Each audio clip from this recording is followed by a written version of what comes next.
But at this time, we are going to actually hear from the man of the hour, Dr. Michael New, who has, like Kelsey and I both mentioned, he actually has done all of the research that we have on the Hyde Amendment. In fact, I believe that it was Secular Pro-Life that initially commissioned the research that Dr. New did back in 2016.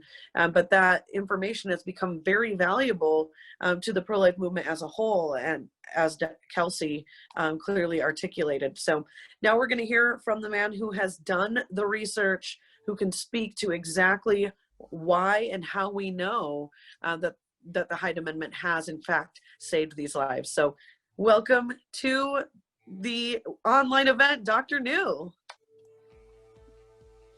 Thank you all for having me. Really do want to thank both Teresa and Kelsey for their great work in organizing this. As you're probably aware, the Hyde Amendment has become a lot more salient as a political issue. Used to be something that would pass every year without much excitement or controversy. But if you follow politics, you're well aware of the fact that it's going to be a campaign issue in 2020. That means we as pro-lifers need to be informed about its great history, about its positive impact, and we need to be prepared to defend it. So again, I really think that these events to highlight all the good the Hyde Amendment has done are a great idea, and I'm very grateful that Teresa and Kelsey have given me a time to speak. So Kelsey already did a good job giving some history about Hyde, but I just want to add a few things. That, you know, as you all know, the tragic Roe v. Wade decision was handed down in 1973, and pro-lifers of that era, I think, realized that reversing Roe in the short term was not necessarily going to be all that likely. But they want to do some things to at least try to protect some unborn children in the short term and protect the conscience rights of taxpayers in the short term. And the solution they came up with was the Hyde Amendment. They thought that we can't necessarily stop abortion or reverse Roe v. Wade. We can at least try to get the federal government, by and large, out of the business of funding elective abortions through the Medicaid program. So that's where the Hyde Amendment first came, and it was first passed in 1976. And as such, it was one of the really first major political victories for pro-lifers. Then, unsurprisingly, it was challenged, like most pro-life laws are, and it went through the legal system in the late 70s. Finally, the Supreme Court agreed to hear the legal challenge to the Hyde Amendment. And in Harris v. McRae in 1980, they upheld the Hyde Amendment. So this was not only a legislative victory for the pro-life movement, it was a legal victory as well. So it has a great history. It also shows that even on an issue as polarizing and as divisive as abortion, there can be some bipartisan consensus. The original Hyde Amendment in 1976 passed with the votes of 103 House Democrats. During his presidency, President Clinton routinely signed appropriations bills that had the Hyde Amendment. President Obama also routinely signed appropriations bills that had the Hyde Amendment. So this has kind of a bipartisan legacy. It's also popular. There have been at least 7 polls since the summer of 2016 on the issue of taxpayer funding for abortion. 6 of the 7 show that majorities oppose taxpayer funding of abortion, and all 7 show that pluralities oppose taxpayer funding of abortion. And opposition to taxpayer funding of abortion is strong amongst Democrats, and there's a substantial number of people who identify as pro-choice who oppose taxpayer funding for elective abortions.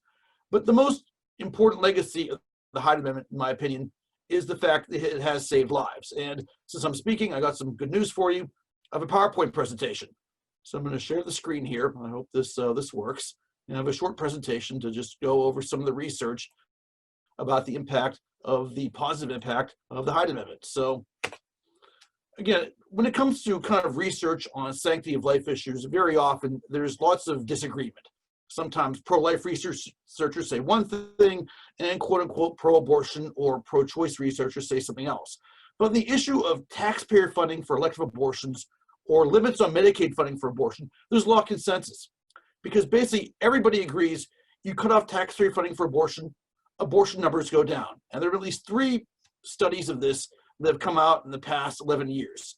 In 2009, the Guttmacher Institute, which up until 2006 or 2007 was the research arm of Planned Parenthood, they did a comprehensive literature review. They looked at studies in economics, in political science, and public health, and they found very clearly that a vast majority of studies show that limits on Medicaid funding of abortion lower abortion rates. In fact, they even kind of critiqued the studies and identified as some being better than others. And they said the best studies found that 18 to 37% of pregnancies that would have ended in Medicaid-funded abortions were carried to term when funding was no longer available. So again, some pregnancies that would have resulted in abortion were carried to term because of the Hyde Amendment, effectively is what they're saying here.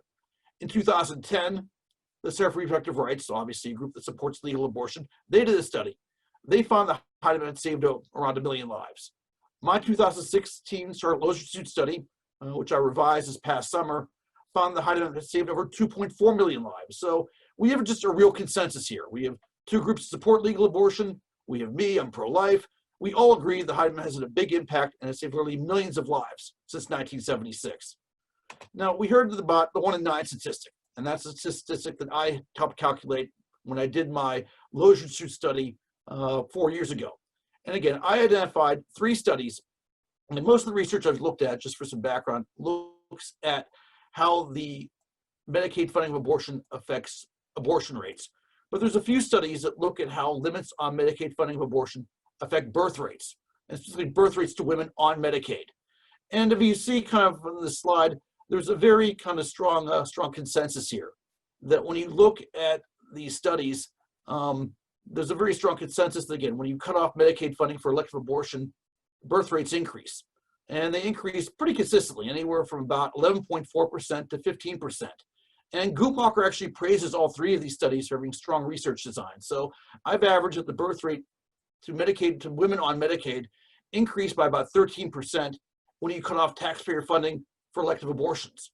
So as such, when Medicaid quits covering elective abortions, you see the birth rate to women on Medicaid increase by 13%. So that means that roughly 1 in 9 people born to a woman on Medicaid owe their lives to the Hyde Amendment. So again, that doesn't necessarily mean that everybody on Medicaid was seeking to have an abortion when they got pregnant. But again, we see from the increase in the birth rate to women on Medicaid, we see that, again, roughly 1 in 9 people whose mother was on Medicaid when they were born owe their lives to the Hyde Amendment. So again, these studies are all considered by Guttmacher to have strong research designs. So again, very strong consensus that the Hyde Amendment has saved lives. So please, do not let anyone tell you that pro-life political involvement has been for naught. Again, there's 2.4 million women who've been spared a lifetime of regret because of the Hyde Amendment, and 2.4 million people walking around today who owe their lives to the Hyde Amendment. So again, it's a great law, has a great legacy. We need to promote it, we need to defend it, we should be knowledgeable about it.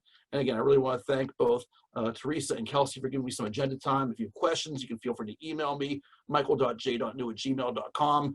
Also follow me on Twitter. I tweet out analyses of the Hyde Amendment and other kinds of pro-life laws frequently. I'm happy to take any questions people might have later on. And it looks like the chat box is pretty live. So we're going to stop the share. Great. Oh, are you guys just so into Dr. New's PowerPoints? I have always been a fan, and if this is your first time seeing one of Dr. New's PowerPoints, I hope that you will not make it your last, and I think that you won't. We are so grateful to you, Dr. New. You are just, you've done so much for this cause, and just thank you so much.